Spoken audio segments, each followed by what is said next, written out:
Whoa, I chopped the intro cut short there. This is the Simpit. I'm your host, Shaun, and welcome to today's edition of the Pit Stop, where you, the pit crew, you are the real star to today's show. Happy Monday to you, everybody. I hope you had a great weekend. I sure did. We're going to talk about my weekend in just a little bit, but before I get too ahead of myself, remember, I'm still having internet trouble. So Friday's show with Brandon Waters and Billy Strange was cut short due to internet connection problems. So there is a slight chance that that could happen today. If it does, that'll be the end of today's pit stop. But be reassured, everybody. I have a internet tech coming here today at 10 a.m. So shortly after this show finishes, provided that it does finish regularly, and we will get that fixed and sorted and hopefully have bad internet connection and questionable streams behind us. So what did I do this weekend? I did zero sim racing this weekend. I left town on Friday. I drove up to Buttonwillow, which is about a 2.5-hour drive from my house. Buttonwillow, California, Southern California, in the middle of the desert, the middle of the Central Valley of California, and a track known as Buttonwillow. Many people on the West Coast know the track. It's pretty famous as a club grassroots level track. It's not a big track in terms of well, you'll see in a moment. Anyway, what I did do was I was a participant in the Lucky Dog Buttonwillow 24-hour race. So, I want to talk a little bit about 24-hour racing in general. I want to talk a little bit about my weekend. So let me just start with a couple of photos. Let me show you a few things. So I drove and was on a team. I'm on a team called B Team, and they're known for the Lotus, the Chotus they call it. It's a Lotus Elite, not a cool Lotus. This is not a cool Lotus with a Chevy V8, hence the name Chotus. Anyway, they decided they wanted to have a weekend of not having to deal with their car. They wanted to just, the Chotus is a problematic car, so they decided they were going to rent a new car for the weekend, and I was invited to join them for the race. So, what you're looking at here is our pit crew. This is our pit. This is our camp.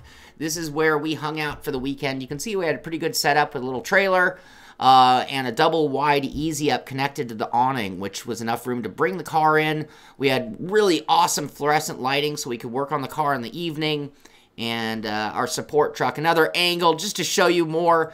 You'll see the Simpit mobile here, which you'll get a clip of here in a moment. But there's our tent off to the left, the support truck, my little Mazda, that was my campgrounds. I chose to sleep in my car. I'll show you that in a moment, too. The car that I was in goes by the name the Aqua Volvo. And there it is, the Aqua Volvo, I should say.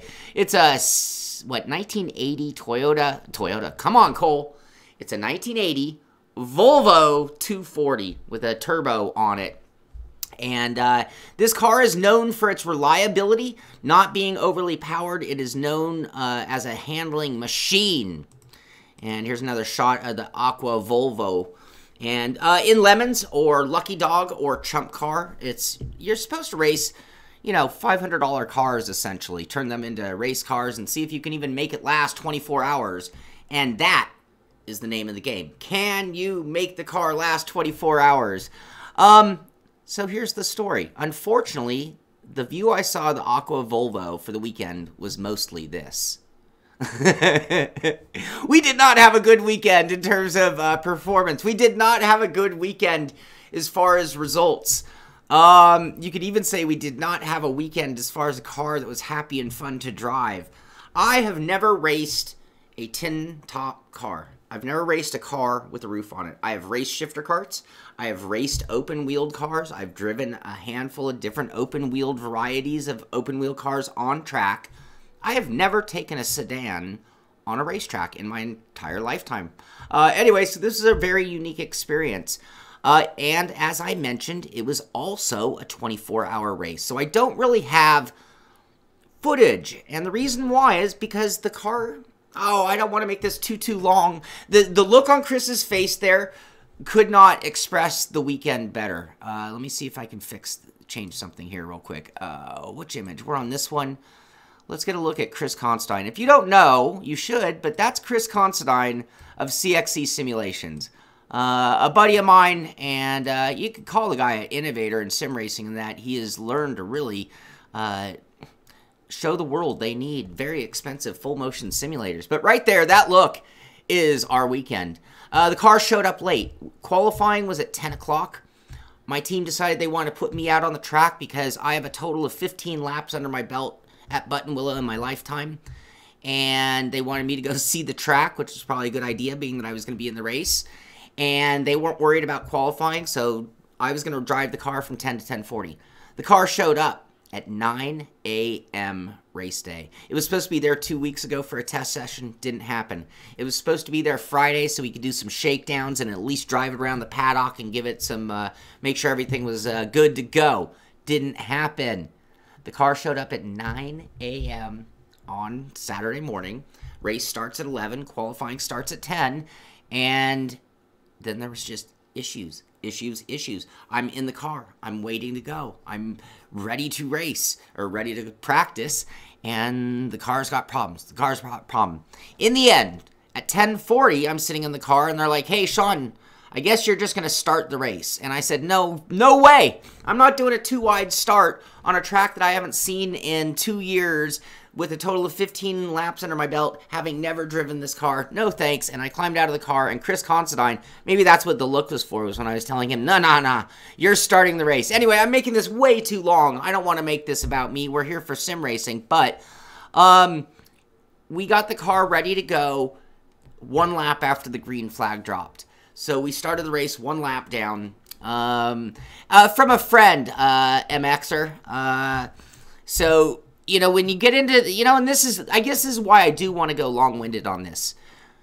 As it turns out, because I didn't know this, coming from shifter karts, you know, I did a couple years of shifter karting and made 1 friend in 2 years. And because the paddock was so pretentious, so adrenaline-filled, so ego-filled, you just weren't making friends in that environment, which just, I mean, in my opinion, took away from some of the potential fun. This crowd, everybody knows everybody, and they rented it from a friend of theirs, so a guy who's known for the most reliable car in the series, this Volvo. So, anyway, long story, not short, but let's move along with this story. The car just did not want to run. And so Chris took it out 1 lap after the green.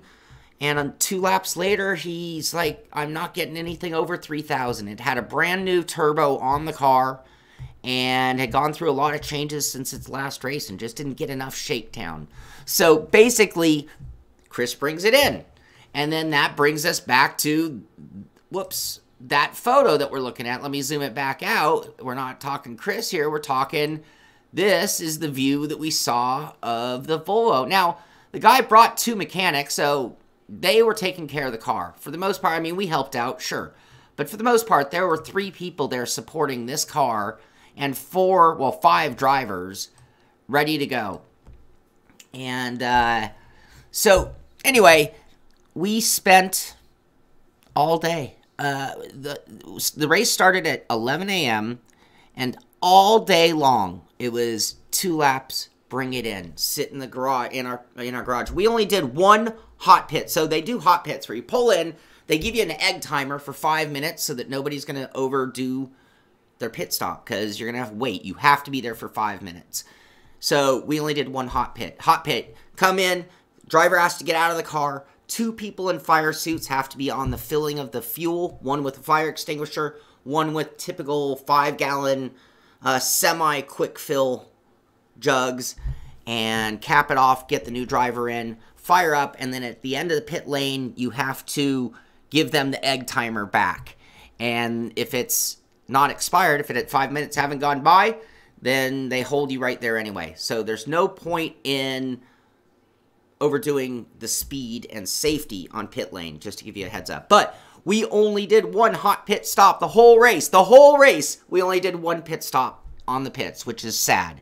Anyway, every time we came in, it was into the garage, check this, check that, alternator problem, battery problem, fuel pressure problem, fuel filter problem, fuel pump problem, muffler problem, boost problem, air intake bleed, robbing us of boost, robbing us of it, throttle position sensor problem. I'm not exaggerating. That was our 24 hours of race.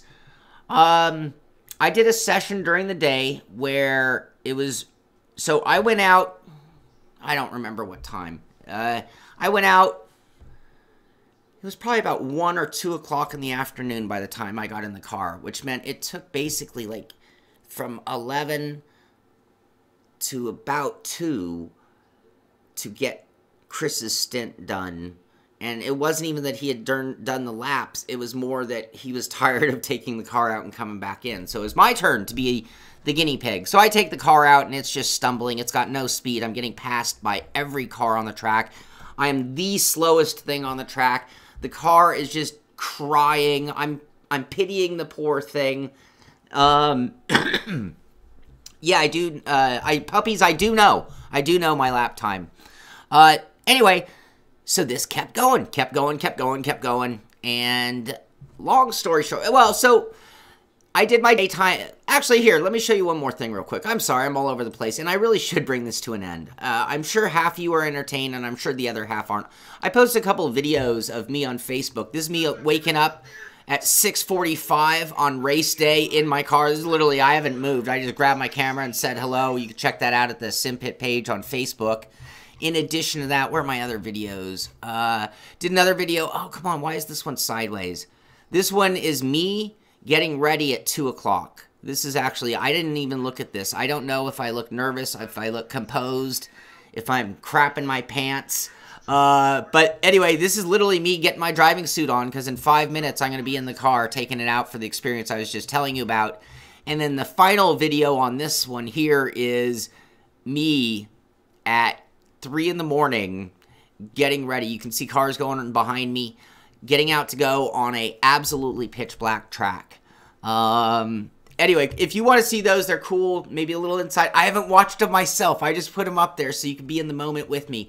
Anyway, okay, so I take the car at 2 o'clock. It's stumbling. I'm learning the track a little bit, at least. And 3 hours later, I've done my session, and I bring the car in, and I hand it off to the guys. We have 5 drivers, so I'm going to have a pretty big break, especially since we're running about 3 hours of testing, essentially. And then, let's go back to this one. So then, 3 in the morning, it took about till about 4 till I was actually in the car. But I got in the car at 4 in the morning, and I went out on the track, and all of a sudden, the car was working. 4 in the morning. I still don't know the track all that well in terms of, you know, it's not like the burned into my motor skills. So I go out on an absolutely pitch black track with mediocre lighting on the car.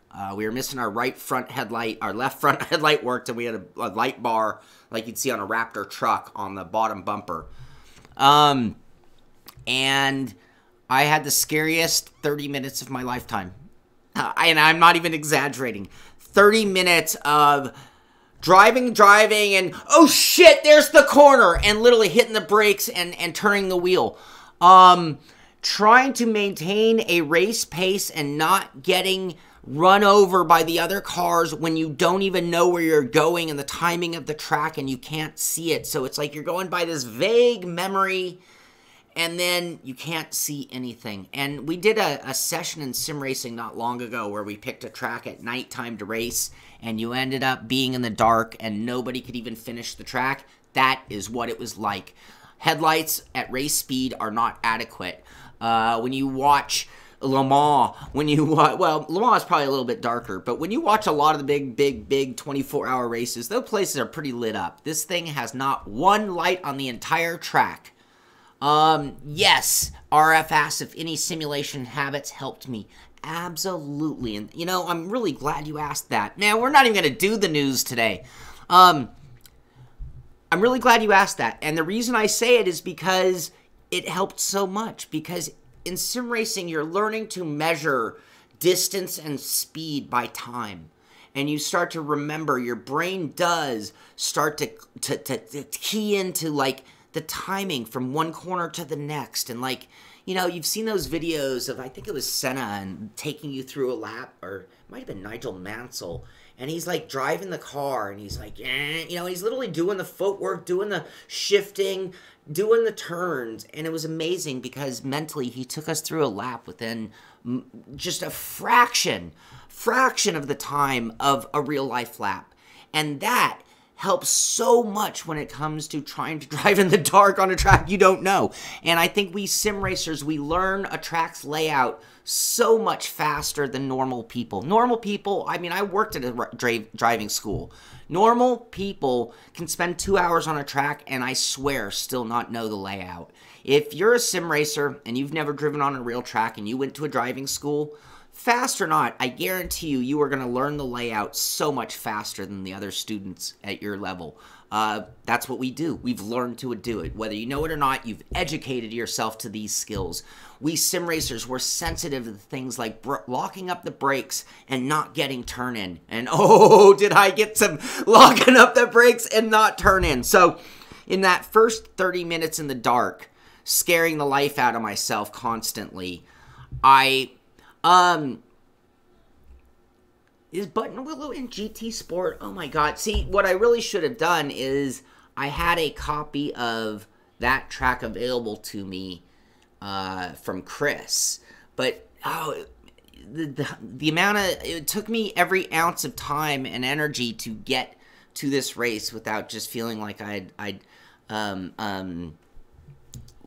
given up. You know, I really had to work to the last minute. I had very little practice. I wouldn't have been able to do it very much. I should have, yes. And in the future, I will make more time. But this was a little bit sketchy for me to pull together. But absolutely. So one time going into, what do they call it? I think they call it Mazda. Is it Mazda? Or am I losing my mind? It's one of the final corners. It's the final major corner of the track. And it's a 180-degree turn.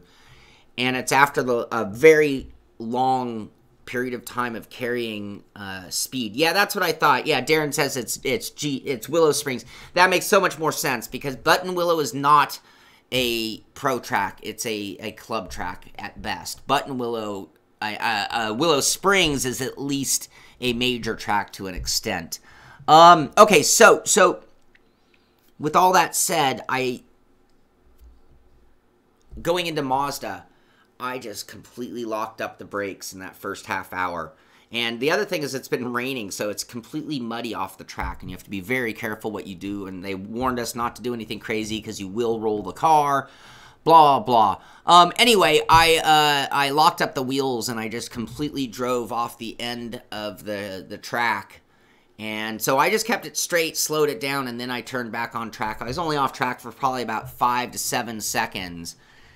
And then I just started getting comfortable. And, you know, all those motor skills, having the, 2-3 hours in the car earlier in the day, learning the timing at night, because there were a few corners you just never saw, literally. Into the bus stop, the right-hander in the bus stop, you're going really fast. You've been carrying some speed for a while. And it was like timing stand, 1, 2, turn. And that's how you made the corner. You never saw the corner. You didn't see the corner until your car had pivoted enough to light up the apex. A lot of other things were a little easier, simpler. But anyway, in the end, if anybody knows lap times, I don't know if anyone does, I ran a 2:32 because what happened is then I got comfortable.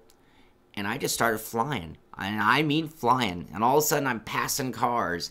This car is driving at the most horsepower. It's probably only about 180 horsepower, which meant even a Mazda had pull on me.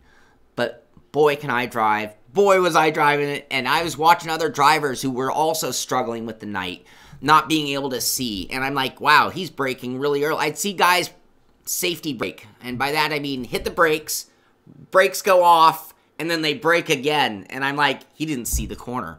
Well, I started to get it. And I mean flying. So even though I didn't have the fastest car out there, even at max horsepower, I was on the move.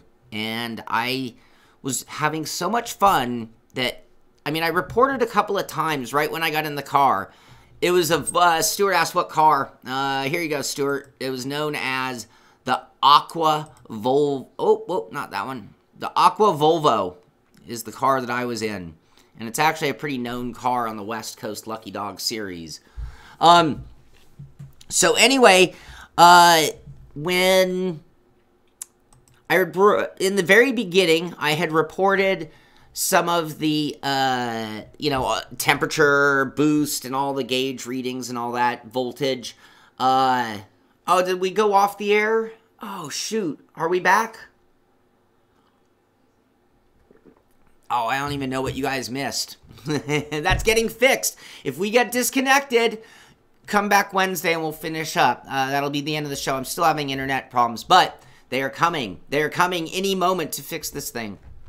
Okay, so a couple hours later, the headphone, we have radio communications. A couple hours later, all of a sudden the mic comes on. Hey, Shaun, how you doing? And I'm like, I'm doing great. And they're like, you are flying out there. And I'm like, awesome, thank you. They're like, how long have you been out there? I'm like, I have no idea. They're like, all right, well, we're thinking of bringing you in at 6. And I'm like, when's that? He's like, 10 minutes from now. I'm like, are you serious? I've been out here for 2 hours. And he's like, yep, you've been out there for 2 hours and you're coming in 10 minutes. And so I just kept flying. And literally about 9 minutes later, I ran out of fuel. And I'm coming down into Mazda or over Phil Hill, and the thing just quits. It never gave me any signs. Usually a car will give you a sign a few laps earlier telling you, you'll make a right or a left, and it'll just kind of choke out. And anyway, the car ran out of gas. I had to run around on fumes, bring it back into, they wanted to go into the cold pits because we were short on staff at 6 a.m. Anyway, so I came back in and handed the car over, and here's the saddest thing of all. Dave gets in the car after me, and 2 laps later, he says, it's doing it again. And then from 6 a.m. until 11 o'clock, the car drove like shit again. I was the only person on our team who got it at full exposure. But here's the finish of the race. This is 11 a.m. That is Steve. That is Dave. And that is Chris Considine. And those are the guys I was driving with, along with the owner of the car, a guy named Gavin, not seen here. And this is the finish of the race after 24 hours. And here comes the Aqua Volvo to the line. And you can hear it's not happy. And that is the end of my lucky dog story. So I had a hell of a weekend. I don't know. I've been smiling the whole time. David, the fuel pump was one of many, many, many things. But if you want to see me and my emotions at the moment, again, I haven't even watched them at the Simpit Facebook page. This was a live video at 3 a.m. prior to getting in the car. This is a video of me, sorry it's sideways, getting in, as I'm getting my driving suit on, right before getting in the car for the first time.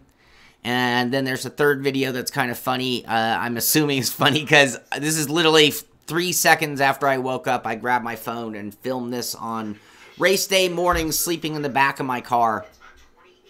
So anyway, that is my lucky dog, Button Willow 24. And I can make 2 more statements. 3 things are now on my bucket list to an extent. Well, 1 off my bucket list and 2 cool extra add-ons to it. I've now done a 24-hour race, for real. And we do a lot of sim racing 24 hours. And it's amazing how much we learn doing that to prepare you for doing it in the real life. You learn how to manage time, how to budget sleep, how to work around food and other things you might need to be doing. You learn how to deal with adversity, like, oh, they took us out. You learn how to cope and change your schedule. We all set up for a 24-hour race with a spreadsheet ready to go. You get here to here, pit stop time. You here to here, driver change, blah, blah, blah, blah, blah, blah. And then you get out there on the track and you take on some damage. You spend 20 minutes on pit lane and That spreadsheet is no longer. You just do need to learn how to do that. That's part of endurance racing. But off my bucket list, I've actually now done a real life 24-hour race. I can't believe it. I literally cannot believe I've done that. Number 2, I can say that I have now lost a real race to Tanner Faust, because he was actually there, and on one of the teams they did well, and I think they broke down. It's hard to finish this race. And then I can also say that I have now beaten Randy Popes. Randy Popes is like SSCA God, SCCA. Darren, that league has screwed me up for life in terms of the acronym for Sports Car Association. Anyway, Randy Popes, like 8-time, 10,000-time champion, was on a team that was actually leading the race and broke. So I now beat him, but I lost to Tanner. I'll get him next time. Anyway, okay, that's it. So thank you for putting up with that story. Thank you for entertaining me with listening to that story. Let's move on to the sim racing news before the internet does break. I do actually have a fair amount of things to cover, so I'm going to rapid fire through them because we're already 26 minutes, and literally my internet appointment is at 10 o'clock, and these guys actually always show up early. So let's get through this really quickly, and I apologize for rapid fire news on a Monday. iRacing, Ryan Lusa won this week at Las Vegas Motor Speedway, so we're looking at this is the new face of the Peak Antifreeze series. And not Probst, not Probst. There's a Randy Probst. It's Randy Popst without the R, who is also like a legend of real life racing. RF, there has been talk of such a thing. There has been a lot of talk of such a thing. Randy is a great guy. I actually talked to him.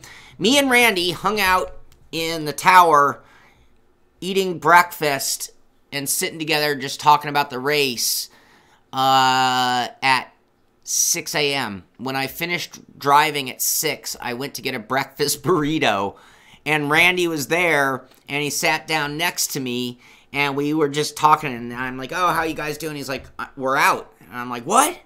Oh, and he's like, how you guys doing? And I'm like, oh, we've been struggling. We have demons in the car, and we're just dealing with it. So, they lost a clutch, and they actually had a spare, but it was sitting between, and I don't, and this shows you talk, we go back to the parallel to real life sim racing. Sorry, we're back to my story. I'm all about me. This is the Sim Pit. I'm your host, Shaun Cole, and welcome to, and I am the real star of today's show. Sorry. They had an engine and transmission fully assembled sitting right there next to their pits. And they just didn't feel like pulling them apart and grabbing that clutch, pulling the other one that's in the car apart and putting in the clutch. And there was a side of me that thought, why did you bring the extra engine? Oh, maybe they're going to change that on Friday or something.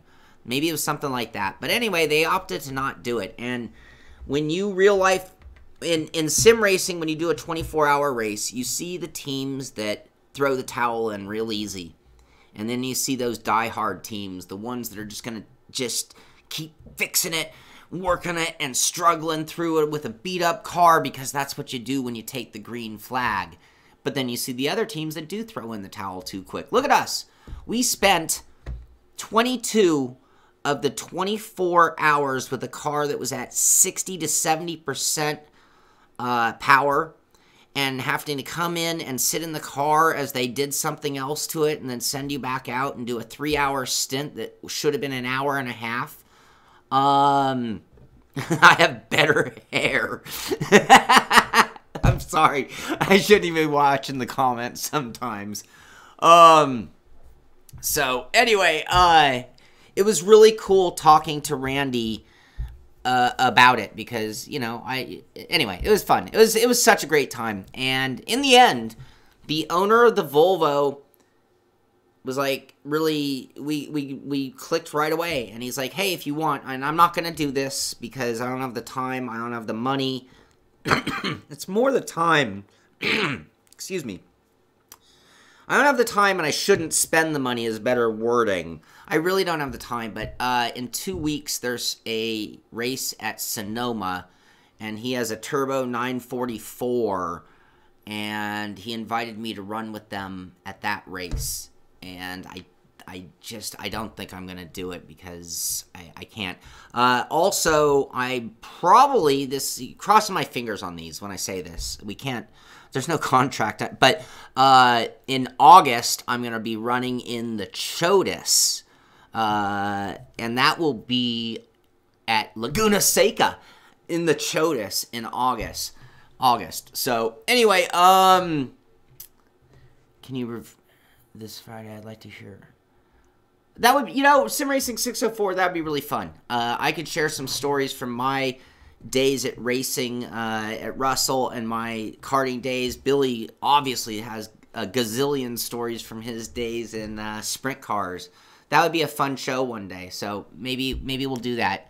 Do it. Don't pass that up, Shaun.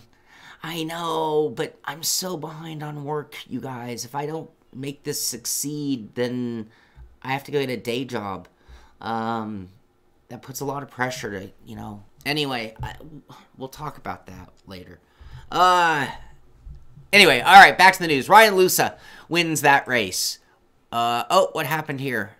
Oh, Tim's Pit Party, March 2nd, Howard Johnson's Hotel in Lima, Ohio. They're going to have discounted rates. Check this picture out. It probably crashed too. Nope, there it is. Look at these sims. They're going to be running dirt track stuff, and they're going to have 12 simulators, I think I read. This is a big old sim racing party. This is like the oval dirt track version of Sim Expo almost, huh? In terms of it's gonna be fun and to go to. But if you're anywhere near Lima, Ohio, March 2nd, come on, and it'll go from 3 p.m. to 11 p.m. Tim's Pit Party. There's gonna be an auction. They got sponsors. They're gonna, what else? Swimming. Oh, we got swimming going on there as well. Anyway, it should be pretty cool, and you can get more information on that. Where did I find that? That was sent to me as a link without any other. Tim at timssims.com.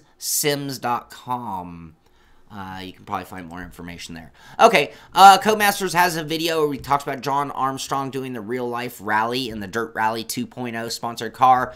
There's a video at the Codemasters page. It's probably at the Dirt one too, but it's like a highlight video, so if you want to check that out, you can. Also, with Dirt, the game, we're going to have all this crashing because I took so long to get to the news. Dirt Rally 2.0 Deluxe Edition players, we're sorry. We know this weekend didn't go to plan, and we're working flat out to fix it. Tomorrow is the release day of the normal version for the rest of the world, but everybody who got screwed over by whatever's supposed to happen and didn't got 1 million credits in the game. So talk about a money hack. SRG has a silly video of her getting water thrown in her face. I guess, never mind. It's actually kind of funny. She has all sorts of things. This is her rally racing at Fanatic, and getting the full real-life experience of rally car with bushes and leaves and things hitting her in the face. Anyway, that's kind of funny. What else? Oh, this is really cool. Devin Booth, he's a part of the patron Simpit crew and one of our streamers and an all-around great guy. He did a quick video with his Rally 2.0 force feedback fix and TSPC settings, which should pretty much work for a lot, or at least give you a little insight into good settings, because a lot of people have kind of complained, including Billy, of like the force feedback. Maybe try out these settings and see if they help you. Also, Devin Booth does Mazda Mondays, so tonight at 7 p.m., if you're part of that crowd, you can run Mazdas. That'll be going on. He'll be streaming that as well. What else do we have to talk about? There was a big patch for F1 2018. This is the patch 116 out on all platforms. They have release notes. You can find all the details of everything that was done in the latest patch to that game. Yeah, you probably don't want things getting into the car in a rally car. I don't think that would help much. But ADAC, the race room ADAC GT Masters one of the biggest series out there in the world of esport right now. One of the most competitive. Anyway, their latest race went on, and in Room 1, the main room, Bensi Banky went on to win once again, and this is really exciting. I'm really excited about this. One of our good buddies, another part of the Patron Pit Crew team, Andreas Castaneas. He actually won in the server number 4, race 1. So this is a big deal. This is one of our good friends beating some amazing drivers and getting himself a win in the ADC. So congratulations, Andreas. That's very, very awesome. Forza has their weekly, so you can find out what's going on in the Forza camp, including the schedule of all the streams and things they have going on this week. And this week there is one notable... let's see, where is it? There's something going on with Dan Grenewalt, right? Wasn't there a Dan Grenewalt? Anyway, there's this schedule starting today at 10, including... Wait, it was this one with Grenewalt, wasn't it? Yeah. So on Forza Friday, they're going to have Brian Ekberg with Dan Grenewalt doing something there. So that's kind of cool. Simbin is currently looking for people in programming and art jobs. So if you want to get in the sim racing world, you live in the UK or willing to go to the UK.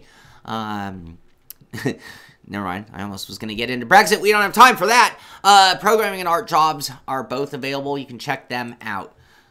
Remember, you can tweet your vote. Tweet your vote to who gets into the big NASCAR draft. One thing I did want to show you that I saw at their NASCAR Heat site, they talk about the heat, and then check this out. This is one of the things I was speculating.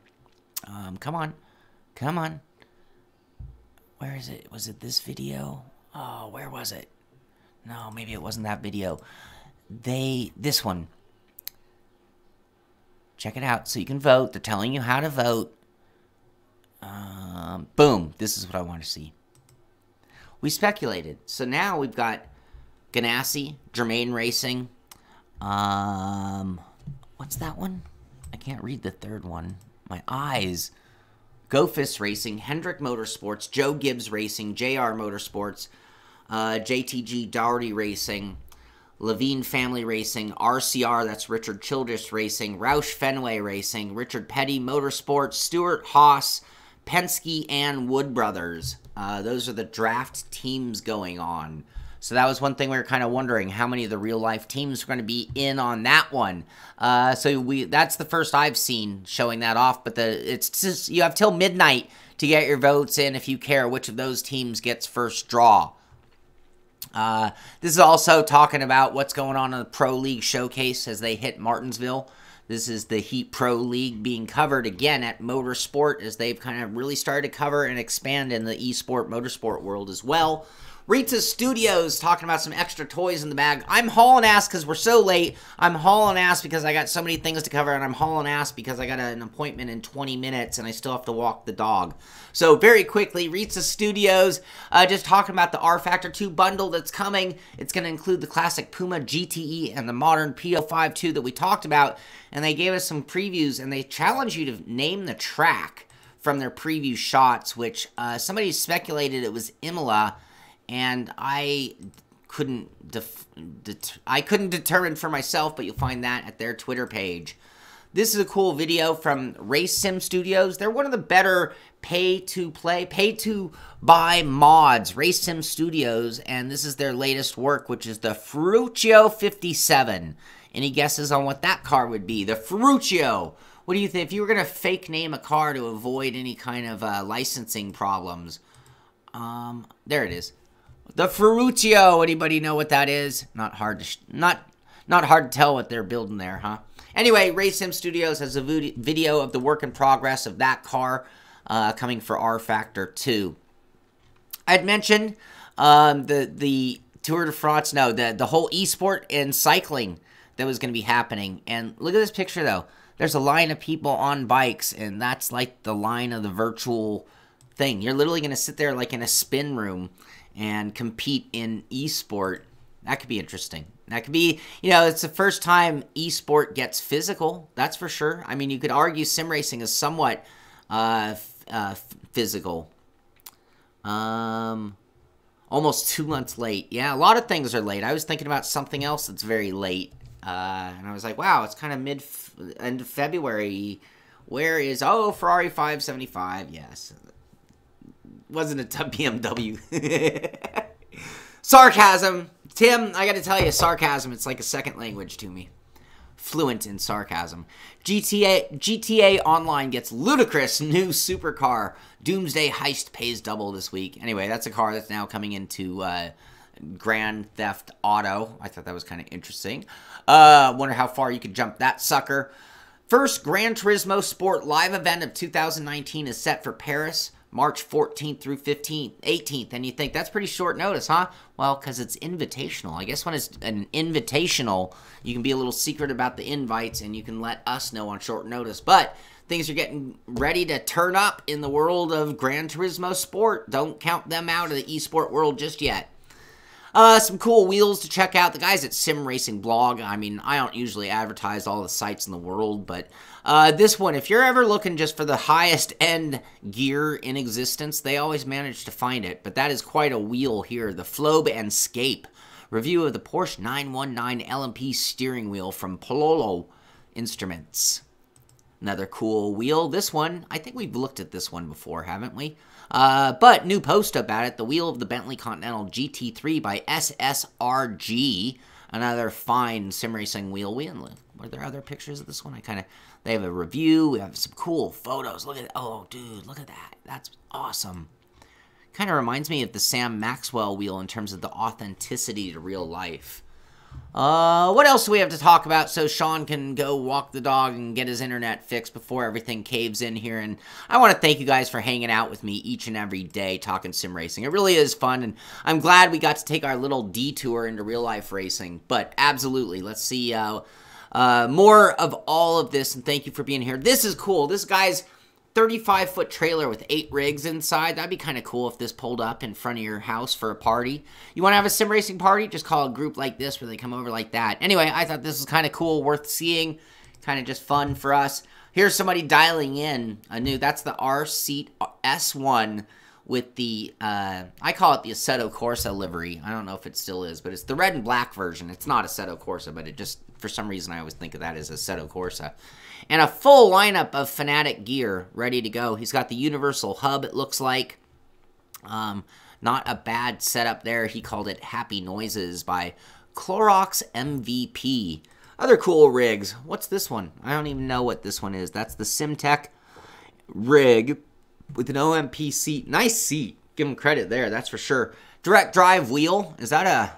That's a big boy right there, that's for sure. Looks like that's a hard mount, not a quick release there. Can't tell. He's got a wraparound wire running in VR. Got his driving gloves, driving shoes. That's pretty nice. Pretty compact. You can put that in a small area if you're just looking for motivation. What else? There's a cool desktop, huh? You got to build a Deathmobile platform to sit up to your desk.